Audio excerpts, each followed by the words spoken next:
Bonsoir à toutes et bonsoir à tous et soyez les bienvenus si vous nous retrouvez sur sudouest.fr ou sur la République des Pyrénées.fr. Bienvenue pour cette première webconférence autour de la transition énergétique en Béarn, organisée par les 3 quotidiens du Béarn, la République des Pyrénées, Sud-Ouest et l'Éclair pour rythmer ce mois de décembre. La transition énergétique en Béarn, ou plutôt la transition énergétique vue du Béarn. En effet, si les 2 premiers épisodes qui seront mis en ligne chaque jeudi sur les 2 sites respectifs des journaux La République et Sud-Ouest traiteront de l'engagement des collectivités territoriales, des initiatives locales en la matière, le 3e rendez-vous va laisser place à une réflexion plus globale en s'interrogeant sur ce que sera le grand mix énergétique français et mondial de demain et comment les acteurs de notre territoire vont participer à sa conception. Tout cela grâce à de nombreux partenaires qui s'affichent à côté de moi et que l'on va retrouver chaque semaine au cœur de ce studio télé mobilisé pour l'occasion. 3 rendez-vous au programme donc du mois de décembre. Vous savez, ce mois durant lequel on a plutôt idéalisé l'image d'Épinal des téléfilms de Noël avec le poêle à charbon qui réchauffe l'atmosphère intérieure alors que la neige tombe à souhait à l'extérieur. Le mois des rues illuminées, des façades, des maisons, des jardins, tous plus éclairés les uns que les autres. Le mois durant lequel on nous a appris dans nos livres d'enfants qu'il fallait penser à rentrer des bûches qu'on mettra dans une cheminée de laquelle se dégagera une magnifique fumée en attendant que celle-ci accueille l'arrivée d'un gros monsieur à la barbe blanche qui lui-même se véhicule depuis toujours grâce à des rennes tractant dans le ciel un traîneau magique qui lui ne dégage aucun gaz nuisible pour l'environnement. Comme quoi le Père Noël était absolument précurseur. Un véritable conte de fées, me direz-vous. Nicolas Rebière, vous qui êtes dans le réel, à la tête de la rédaction de Pyrénées Presse, avec à vos côtés notre ami Monsieur Blaise qui lui représente le journal Sud-Ouest. Aujourd'hui, Gabriel, vous allez mener une première conférence qui fait écho à ce supplément Pyrénées Éco qui va s'afficher juste derrière vous, qui est paru aujourd'hui, qui ne parle pas d'étrennes, mais qui parle d'argent magique lorsque l'on évoque l'économie verte, les énergies vertes. Si je vous suis, si je suis bien tout ce supplément complet, extrêmement complet, avec ce dossier autour du Béarn qui se relance avec les énergies vertes, vous dites qu'il y a de l'argent magique qui semble ruisseler sur les énergies vertes. Pourquoi ? Oui, alors c'est d'ailleurs le thème de cette première conférence. On a compilé dans ce supplément tous les projets actuellement en cours, déjà commencés ou qui vont commencer. Et c'est assez impressionnant quand vous les mettez bout à bout. On arrive à plusieurs centaines de millions d'euros qui vont se déverser comme ça sur le Béarn dans le sens de la transition énergétique. C'est dans l'air du temps évidemment, puisque pour preuve le plan de relance de 100 milliards qui a été annoncé par Emmanuel Macron, il prévoit déjà 30 milliards dans la transition écologique, dont 7 milliards pour la seule filière hydrogène. Et puis il faut aussi citer plus localement les 127 millions d'euros du projet Inopi que porte le conseil départemental du 64 avec le 65, on en parlera. Et puis des projets qui arrivent, des projets publics, enfin souvent privés, parfois privés, mais soutenus par le public. Donc on voulait poser ce débat et cette question de savoir si sans cet argent magique, finalement, cette transition aurait lieu. Manifestement non, et on est très heureux d'ailleurs d'avoir nos invités autour de la table parce qu'ils vont nous parler de ces projets. Mine de rien, Pyrénées Éco, et je vais terminer par là, ça a été compliqué de le faire cette année, vous en doutez bien. Ouais, ça fait plus de 20 ans que les 3 quotidiens du Béarn s'associent pour parler de l'année économique. 2020, c'est pas une année comme les autres. Et d'ailleurs, c'est à ce titre qu'on a fait le choix au sein de l'équipe éditoriale qui regroupe Sud-Ouest, la REP et l'Éclair, de pas publier les tableaux cette année de résultats d'entreprise, surtout que c'était les résultats de 2019. Or, la pandémie est venue changer la donne. On s'est posé la question de ce qui changeait justement au sein des entreprises. Et on a un gros dossier vraiment passionnant sur comment les entreprises béarnaises se sont adaptées à la crise. Et puis, il nous paraissait évident, en voyant tous ces investissements, qu'il fallait revenir sur la transition énergétique. Et c'est pour ça qu'on est là. Alors, on va en parler avec nos invités qui sont autour de cette table. Je vous le disais, 3 tables rondes, donc chaque jeudi avec à chaque fois un parterre d'invités différents et un grand témoin qui rejoindra chacun de ces tours de table. Laurence Nemès est le chef de projet au conseil départemental 64 qui est entré dans la phase 2 du projet Inopi qu'a évoqué Nicolas Robert il y a quelques instants, un projet qui soutient 22 actions du territoire pour la transition énergétique. Ça va se résumer juste à côté de moi pendant que je fais ce petit pitch. Les Pyrénées, territoire d'innovation ou Inopi. C'est aujourd'hui un programme de 127 millions d'euros d'investissement sur 10 ans, financé à hauteur de 23 millions par l'État, et ce pour atteindre des objectifs à horizon 2030, répondant aux enjeux de la transition écologique. Un objectif multiplié par 2, la production d'énergie verte, faire de l'agriculteur un acteur central de l'agroécologie par la digitalisation des exploitations, par la formation aux métiers verts et numériques de demain. Laurence Nemès, simplement, et vous répondrez aux questions tout à l'heure de Nicolas et de Gabriel, mais c'est un projet pieux comme on en fait parfois à la fin de l'année dans la liste que l'on fait au Père Noël, ou alors selon vous, c'est un engagement fort dans lequel on peut penser que la concrétisation sera au bout? C'est un engagement fort puisqu'en fait il est m'aurait dit issu... l'inverse, ça m'aurait étonné, vous voyez, à cette heure-ci. Il est issu d'un appel à projet que l'État avait lancé en 2018 auprès des territoires en disant les territoires, organisez-vous pour écrire et bâtir une ambition de transformation avec les acteurs privés et publics de votre territoire. Et si on est convaincu par votre ambition, on financera les actions innovantes. Donc le président Lasserre a lancé cette dynamique-là avec le 65 effectivement, avec l'UPPA et avec 50 partenaires. Et on a été labellisé, ça veut bien dire que notre ambition, elle existe, elle est viable, elle est économiquement viable. Et maintenant, l'État finance nos actions qui sont incluses dans ce programme d'investissement.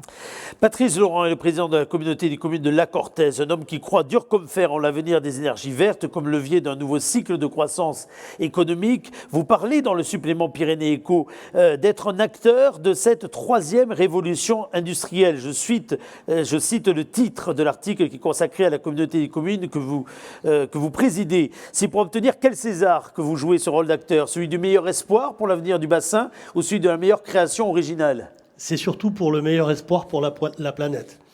Et avant tout pour la planète. Je crois qu'aujourd'hui, on est tous confrontés à ce réchauffement climatique qu'on mesure, je l'ai dit dans les colonnes de la presse, qu'on mesure sur le littoral aquitain et qu'on mesure partout. On a eu sur notre territoire une tornade à Serre-Sainte-Marie il y a quelques mois. On voit des phénomènes climatiques s'intensifier, s'accélérer, etc. Et on ne doit pas rester inactif face à cela. Et l'idée, c'est d'être un acteur majeur dans cette dynamique de réindustrialisation verte de notre pays. Vous direz comment dans quelques petites minutes. Laurence Boisben est à côté de vous. Elle est conseillère développement durable, développement industriel à la Chambre de commerce et d'industrie Pau Béarn. La Chambre de commerce qui a affiché ses ambitions en matière d'accompagnement de la transition écologique des entreprises de ce territoire. En 2020, plus de 350 entreprises ont été sensibilisées. Tous les ans, plus de 100 entreprises sont accompagnées. Laurence Boisben, pour vous, la transition énergétique, c'est une opportunité pour les entreprises, ou parce qu'il y a de nouvelles normes, ou parce qu'il y a de nouvelles contraintes, ou parce qu'il y a de nouveaux carcans administratifs, c'est au contraire quelque chose qui risque de les freiner dans leur développement? Alors effectivement, je suis obligée de dire oui, c'est une opportunité. Là, il n'y a pas de Vous n'êtes obligé de rien, vous n'êtes obligé de rien, Laurence. Non, mais j'en suis convaincue aussi, et la Chambre de commerce aussi, puisque effectivement, c'est source de valeur et de performance pour les entreprises, avec une optimisation de leur gestion de production, la réponse aussi à des attentes de leurs clients, capter de nouveaux marchés, et puis aussi répondre aux attentes des salariés. Donc de multiples raisons pour les entreprises de poursuivre la transition énergétique, puisqu'elles ont déjà commencé depuis longtemps. Autour de l'établissement consulaire, de la communauté de communes, du département et de la structure qu'il représente et qu'il anime, nous avons donc un grand témoin, Laurence Farinck, députée européenne, grand témoin de cette table ronde, et au-delà, très impliqué dans la réflexion autour du Green New Deal, ce qui vaut à Gabriel la première question qui va ouvrir le débat. Oui, bonjour à tous et à toutes. Donc, Laurence Farinck, vous représentez dans ce millefeuille territorial peut-être la couche de glaçage en haut, la plus épaisse et celle qui va donner qui va ruisseler peut-être. Est-ce que vous considérez que le Green New Deal a pour un objectif de donner la voie ou donner l'exemple? Et est-ce que vous pouvez nous en dire un peu plus au niveau des montants que ça représente? Moi, je dirais que c'est pas le dessus, c'est le dessous. C'est en fait, c'est la base, puisque le Green New Deal, il a été impulsé par l'Europe et surtout par les citoyennes et citoyens européens. Il faut se rappeler que, contrairement aux dernières échéances électorales, les élections européennes ont eu un succès de participation. Pourquoi ? Parce qu'il y avait au cœur une participation massive des jeunes autour des questions climatiques.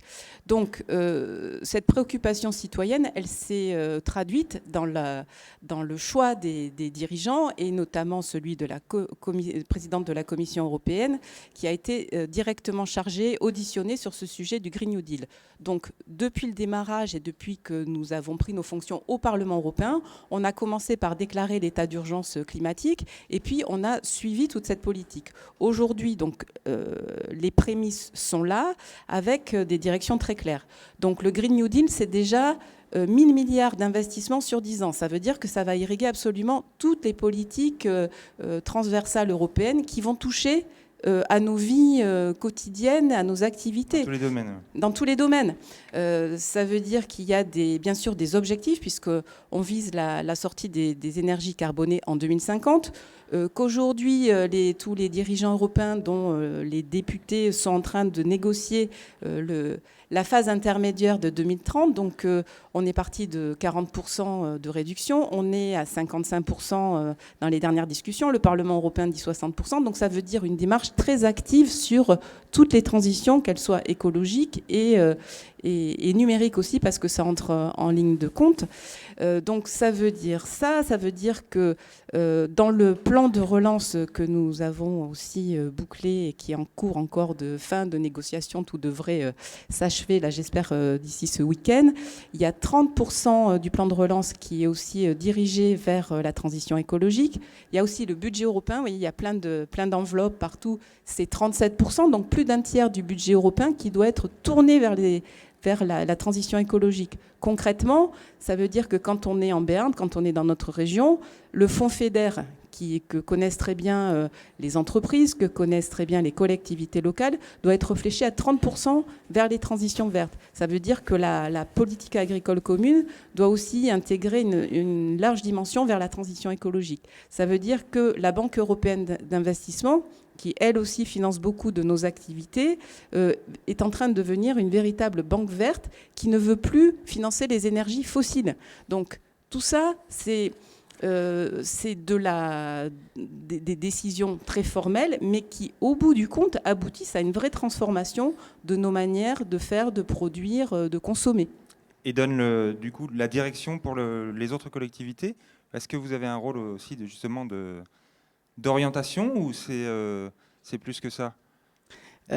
Alors, en termes de... je parle du mix énergétique, du type de transition qui doit être établi. Est-ce que c'est plus l'éolien Je dirais qu'en tant que co-législateur au Parlement européen avec la Commission et le Conseil, donc les dirigeants européens, nous travaillons bien sûr à négocier en permanence sur ce qui est ou qui n'est pas finançable.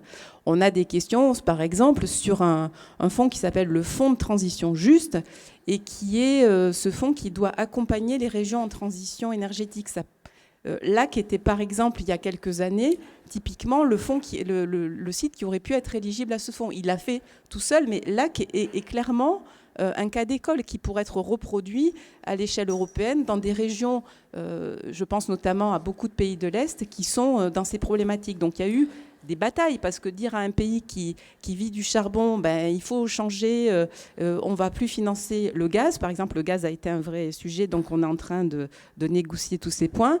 C'est des changements avec beaucoup de négociations, avec un peu de marche forcée, mais au bout du compte, la solidarité européenne va opérer. Ça veut dire que certains pays plus avancés dans leur mix vont compenser les avancées des autres, mais qu'au bout du compte, on doit se retrouver en 2050 sur le zéro carbone. Est-ce que simplement on connaît l'urgence, on connaît aussi la complexité de la construction européenne, le principe du consensus aussi, qui ne fait pas forcément toujours avancer les choses. Est-ce qu'on va assez vite à ce niveau-là, à votre avis, avec ce Green New Deal ? Oui, pour ma part, si on voit l'actualité européenne chaude, les sujets sur le Green New Deal ont été levés. Les négociations, elles sont abouties. Ce qui bloque aujourd'hui, ce n'est pas la question verte, c'est la question de l'état de droit pour certains pays et de démocratie pas aussi libérale que le reste de l'Europe. Ouais. Voilà. Donc non, ça avance avec beaucoup de négociations, mais tout le monde est conscient de cet objectif et de cette obligation. Alors, on a vu là la focale très macro, l'Union européenne, donc c'est compliqué de dire comment sont fléchés ces projets, on le sait. Mais, mine de rien, si on vous entend, ce Green New Deal, il peut arriver jusqu'en Béarn. A priori, si des projets sont éligibles, ils pourront être financés. C'est là où on se tourne maintenant vers une... Pardon, Laurence, peut-être vous avez... Oui, mais tout à fait, parce qu'en effet, il y a le deuxième budget, enfin, il y a les deux grands budgets européens, c'est la politique agricole commune et les fonds de cohésion. Et dans les deux cas, notre département, le Béarn, notre région sont directement concernés. Donc, elles vont pouvoir appliquer cette politique à travers les politiques qui vont être déclinées localement. Alors, on va se rapprocher du terrain et des Pyrénées-Atlantiques avec Laurence Nemes, dont vous êtes chef de projet. Hein. Alors, je ne sais pas si vous êtes chef de projet du fameux plan Inopi, mais est-ce que vous l'avez esquissé à peine tout à l'heure? C'est assez impressionnant quand même, 127 millions d'euros sur 10 ans. Et 22 projets qui ont été choisis. Ce sont ces 22 projets qui vont être accompagnés sur 10 ans, ou il y aura d'autres projets qui vont être... Alors, nous, le Inopi, c'est un peu l'intitulé du site internet qui permet de reprendre un peu toute l'ambition, le sens, pourquoi on y est allé, notre vision à 10 ans et toutes les actions qui sont déclinées. C'est intéressant parce qu'au moins, on a un support de communication pour que tout le monde puisse s'impliquer dans cette dynamique. Sur le territoire, donc nous, on a voulu, quand on a bâti l'ambition, on a dit que notre territoire voulait être une brique de la stratégie nationale de développement des énergies renouvelables. C'était ça en 2018, notre objectif. On voulait participer à cette stratégie nationale de développement des énergies renouvelables. Et donc, avec les 50 partenaires qui ont commencé à rédiger cette candidature et à monter ce programme d'investissement, c'était l'objectif de dire pourquoi est-ce que nous, on va aller dans la transition énergétique, en quoi on est légitime. Alors, on a expliqué qu'on était un territoire qui était historiquement un territoire réserve de ressources naturelles. On a l'hydroélectricité en montagne, on a le gaz à lac. Et donc, on a pu construire grâce à ça une filière énergie avec des savoir-faire qui étaient reconnus, notamment l'Université de Pau, qui a été labellisée ICIT, donc énergie et environnement, mais aussi des entreprises extrêmement puissantes. On a Total, on a Terega, on a Engie. Et donc, du coup, on a réussi à bâtir un écosystème qui est extrêmement solide et sur lequel on peut maintenant développer, expérimenter et même industrialiser des solutions innovantes. Donc, c'est grâce à cet écosystème qu'on a bâti historiquement sur ce territoire qu'on est légitime maintenant pour dire on peut être les premiers et participer à cette ambition de développement des énergies renouvelables sur notre territoire. Est-ce que vous pouvez décrire les projets? Oui. On en parle dans le supplément. Il y a par exemple, vous aidez beaucoup de projets agricoles d'ailleurs. Ah oui, c'est le lien entre l'agriculture et l'énergie. En fait, nous, on a axé beaucoup notre objectif sur le développement des énergies vertes et locales. C'est là-dessus qu'on s'est concentré. On veut produire des énergies vertes. Et pour produire des énergies vertes, oui, je peux vous donner 2 exemples. Donc, gaz de ferme, où on est sur la méthanisation fermière, c'est-à-dire la méthanisation à la taille de la ferme. Donc c'est le fumier qui est stocké dans une fosse, qui bien sûr avec le gaz est récupéré.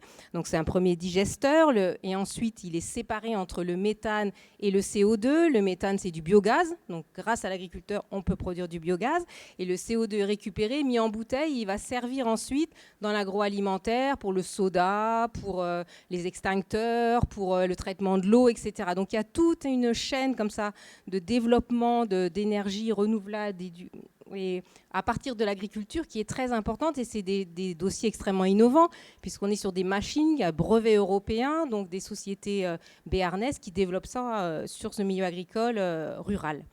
Et à côté de ça, on a par exemple Cap Ecologia, donc là on est en ville, sur l'Escar, station de traitement des eaux, où là on finance une station solaire, enfin une centrale photovoltaïque sur 2 hectares qui permet d'alimenter tout ce site-là, donc en énergie du coup renouvelable, puisque issue complètement du solaire. Donc là on est encore sur de l'énergie verte locale, produit localement, consommée localement. Donc, ce mix énergétique, qui se dessine petit à petit. Il dépend donc des forces déjà existantes, vous disiez l'outil industriel. Et il y a un bon exemple, il me semble, c'est la communauté de communes de la Cortaise. Patrice Laurent, vous allez pouvoir nous en parler, qui est historiquement voilà, l'industrie lourde, le gaz de lac, et qui est voué à devenir un pôle des énergies vertes. Comment est-ce qu'il n'y a pas une incohérence de fond? Est-ce que c'est possible de s'adresser aux mêmes personnes, sur les mêmes lieux? Et comment vous y prenez? C'est ce que je disais, on a participé à la seconde révolution industrielle avec le gaz à lac, et on souhaite participer à la troisième révolution industrielle avec les énergies vertes. Une et leur révolution, stockage. mais sans couper les têtes?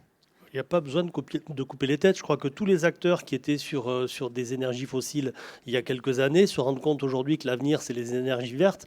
Et regardez ce que font les acteurs. Aujourd'hui, on a 2 fermes photovoltaïques sur lac de 17 mégawatts. C'est Total Cadran. C'est le groupe Total. Tous les acteurs d'hier, tous les acteurs des énergies carbonées, demain seront sur les énergies vertes, avec l'ambition d'être les premiers, pas de jouer les seconds rôles. Et notre travail, ça a été de les aider, de les accompagner. On a eu, avec beaucoup de volontarisme, on a racheté des terrains qui étaient des friches industrielles. C'est les terrains de Péchiné. Ça fait 30 ans que c'était des friches industrielles. Rio Tinto, les friches industrielles de Célanaise, sur la zone de Pardis, qui est la plus grande zone en termes de superficie foncière devant Indus-Lac. Et qui était un Nomadland, un maquis à sanglier.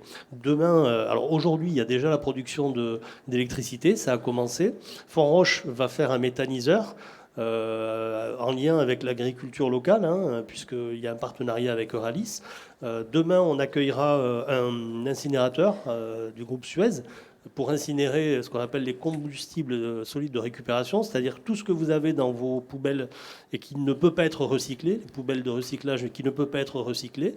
Et on produira de la vapeur verte qu'on vendra aux industriels qui vont décarboner leur production. Et puis cette vapeur verte, on va la turbiner, on va faire de l'électricité verte. Et puis cette électricité verte, on va l'électrolyser avec un opérateur hydrogène. Et puis là, il y a Terega qui arrive et qui dit moi, stocker l'énergie, c'est mon boulot, mais c'est du gaz, c'est pas de l'électricité.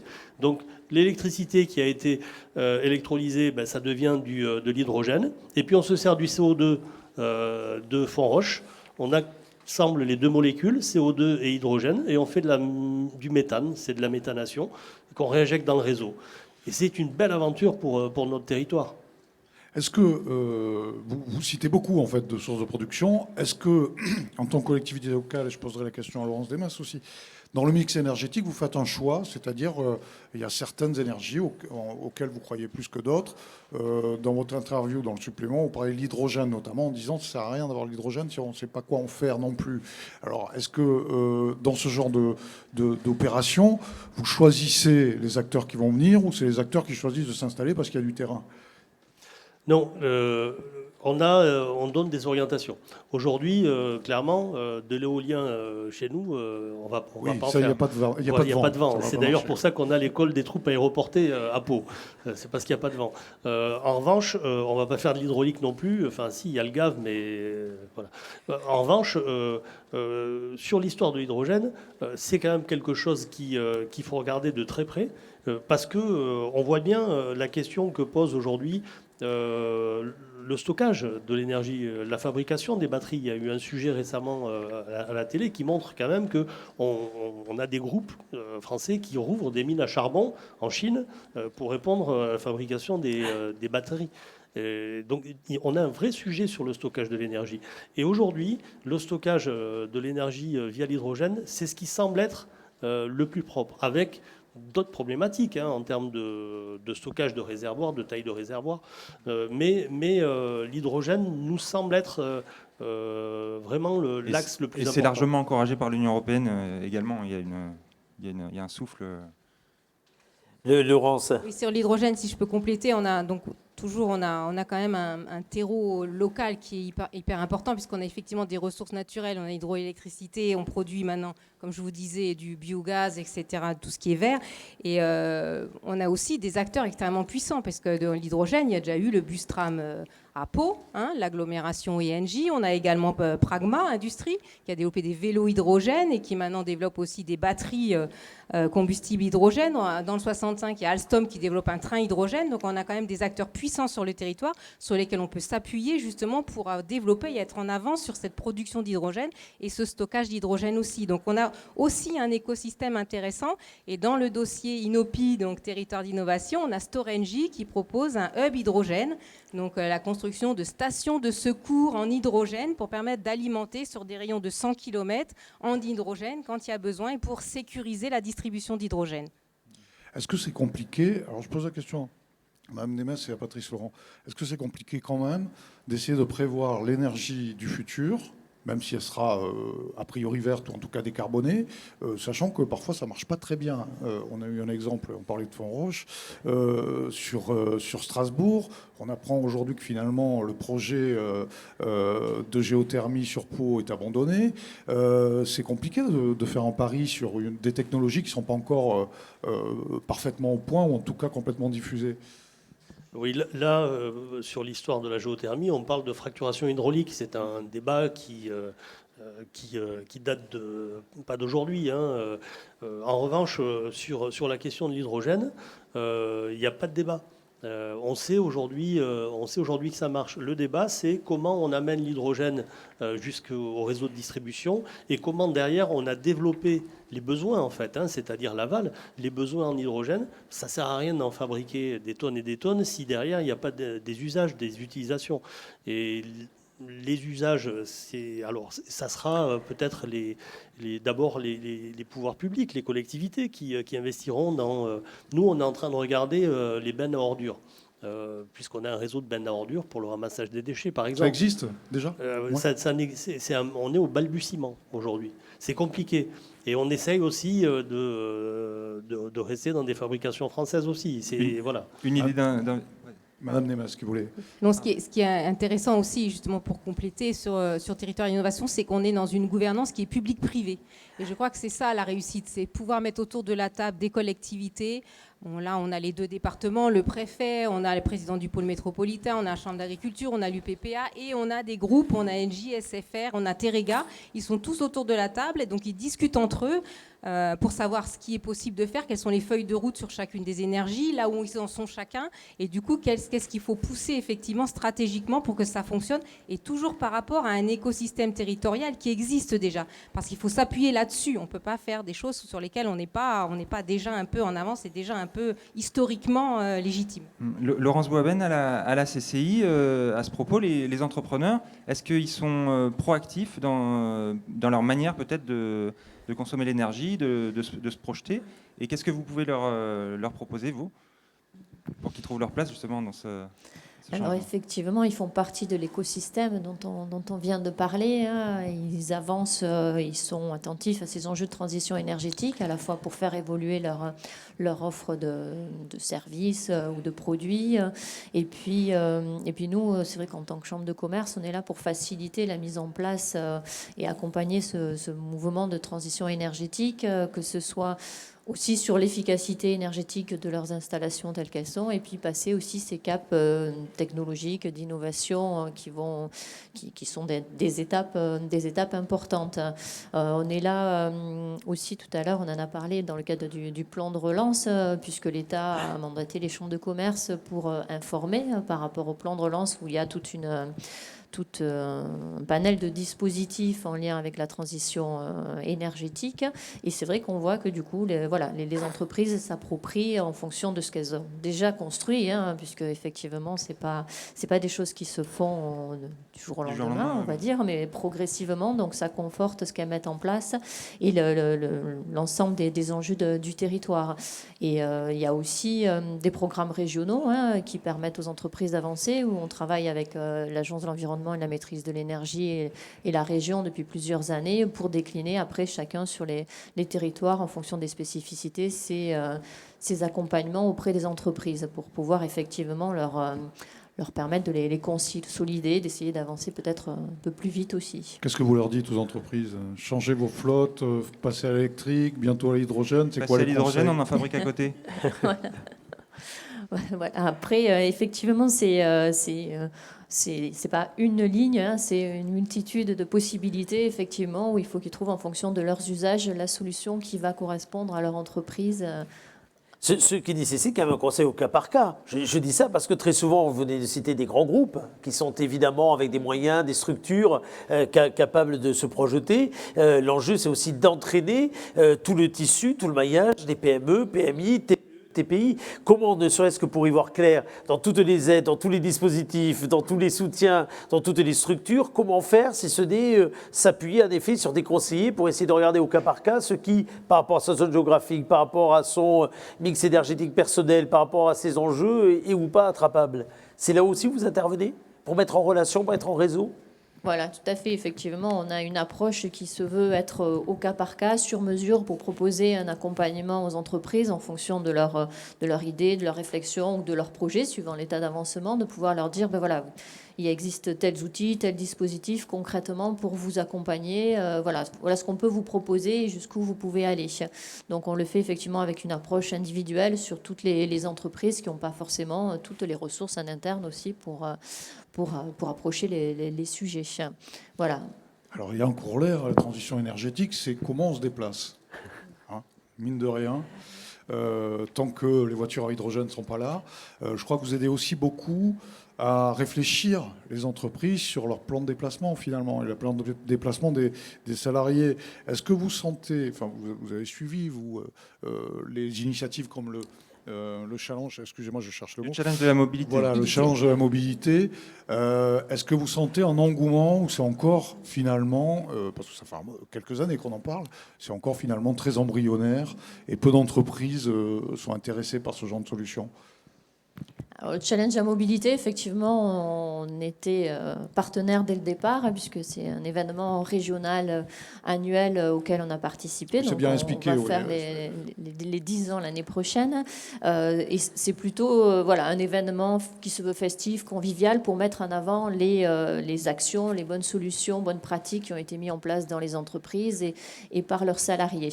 Mais au-delà de cet événement, qui est un événement annuel, il y a tout un travail de fond qui est fait par les entreprises et pour lesquels voilà, on travaille notamment au sein du club de la mobilité que j'anime avec Pau Béarn Pyrénées Mobilité pour accompagner ces plans de mobilité dont vous parliez, avec notamment un kit d'accompagnement avec des outils qui ont été proposés pour qu'en fait la mobilité s'inscrive dans la réflexion globale des entreprises et que pour chaque prise de décision, projet, il puisse y avoir ce critère mobilité qui soit pris en compte et pour pouvoir décarboner au maximum les déplacements des salariés, et puis aussi les déplacements privés, professionnels, marchandises, etc.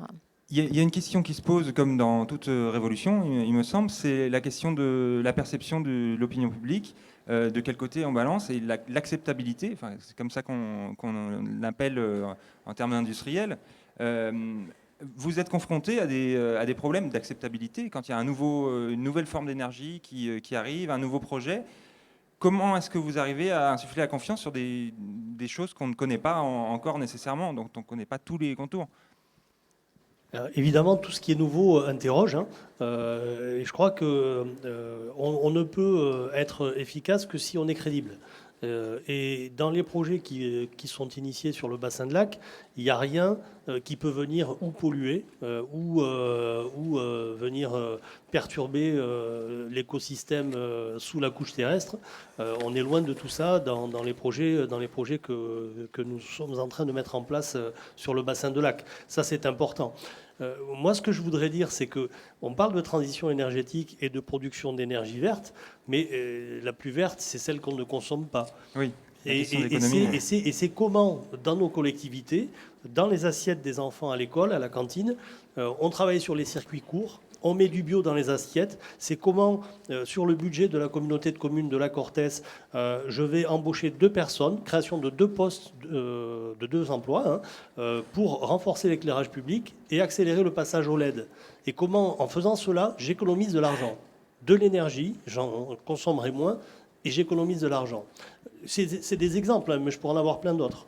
Laurence Demès, vous vouliez rajouter quelque chose Oui. sur cette question? Oui, parce que l'implication citoyenne, c'est un volet important du projet. C'est pour ça qu'on a créé le site et on a voulu expliquer aux citoyens par vidéo le sens de l'action, comment on allait y aller et quelles étaient les actions, sachant que sur chaque action, le citoyen peut participer à l'aventure. Notre idée, c'est de dire participer avec nous à cette aventure. Et donc, du coup, il y a différentes façons de participer. Donc, il y a les citoyens qui peuvent être ambassadeurs de la démarche. Il y a des citoyens qui sont consommateurs-testeurs des innovations. Il y a des citoyens qui participent directement dans les actions. Il y en a qui peuvent être financeurs des actions aussi.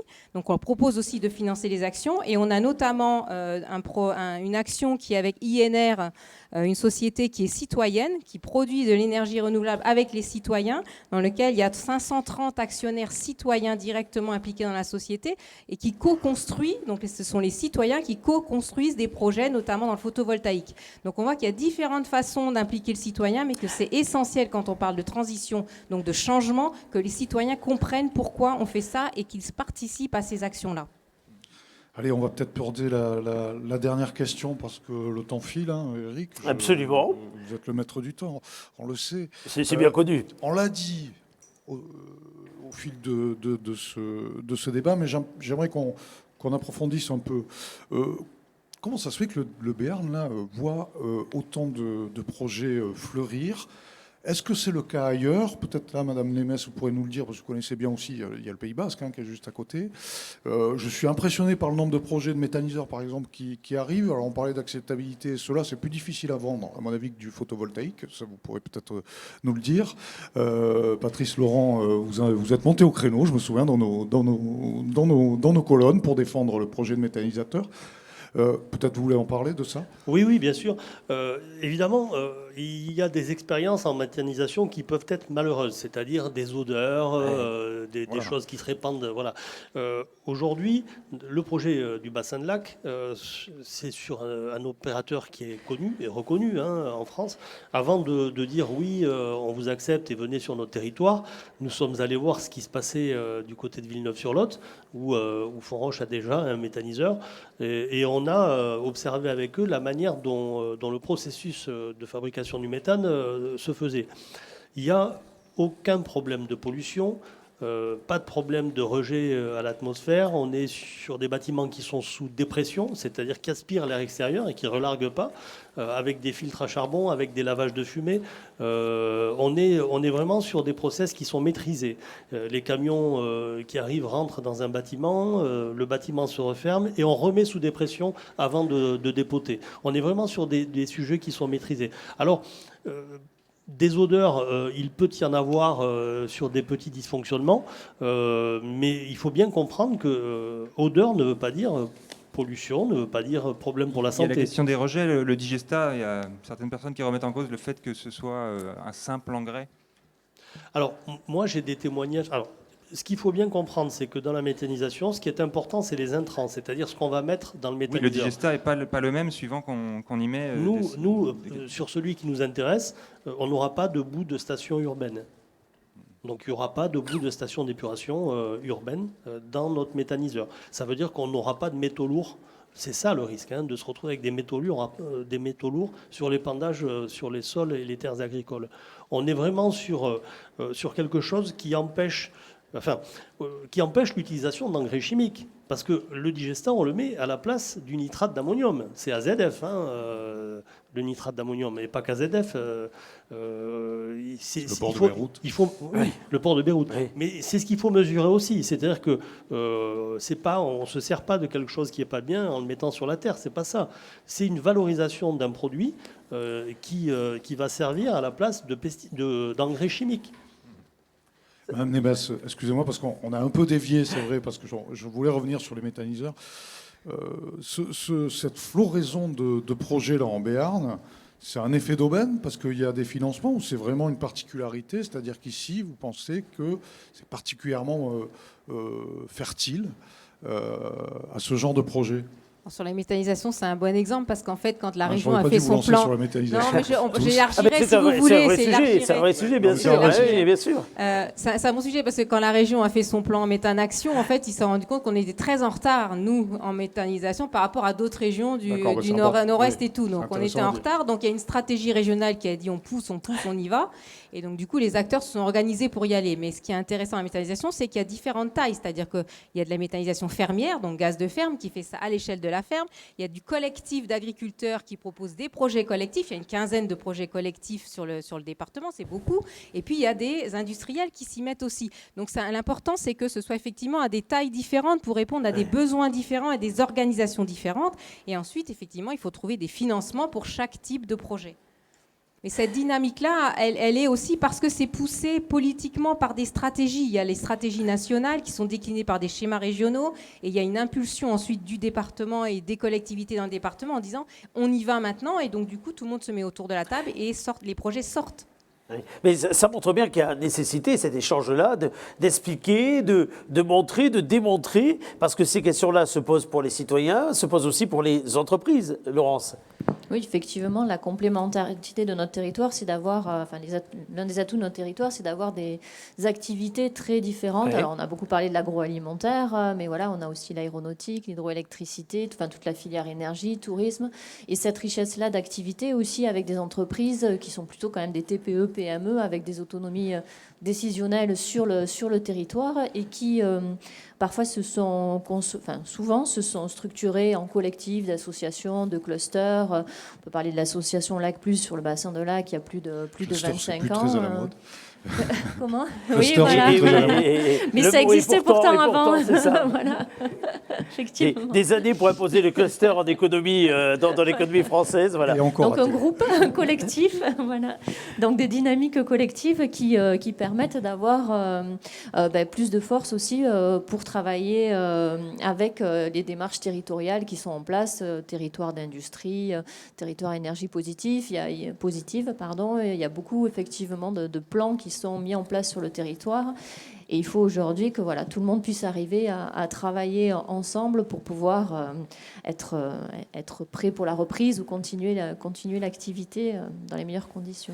Et d'ailleurs, vous faites de la transition fort bien avec les sujets que nous aborderons la semaine prochaine, pour la prochaine webconférence autour de la transition énergétique, puisque la semaine prochaine, nous verrons de quelle façon les solutions locales se démultiplient par rapport à ce problème tout à fait global. Nous aurons avec nous les représentants d'EDF, du SDEPA, du Crédit Agricole Pyrénées-Gascogne, de la PME à CEAP, de l'agglomération également de Pau Béarn-Pyrénées qui seront autour de la table avec un grand témoin, Patrick Beller, qui est chercheur à l'IPREM et qui est également maire de Setz-Mauberg et qui expérimente au travers de sa commune des solutions solaires originales. Bref, nous ferons la semaine prochaine le tour de solutions locales qui sont d'ailleurs au cœur du supplément Pyrénées Éco que vous avez trouvé là ces dernières heures dans votre journal, que ce soit Sud-Ouest, que ce soit La République, que ce soit L'Éclair.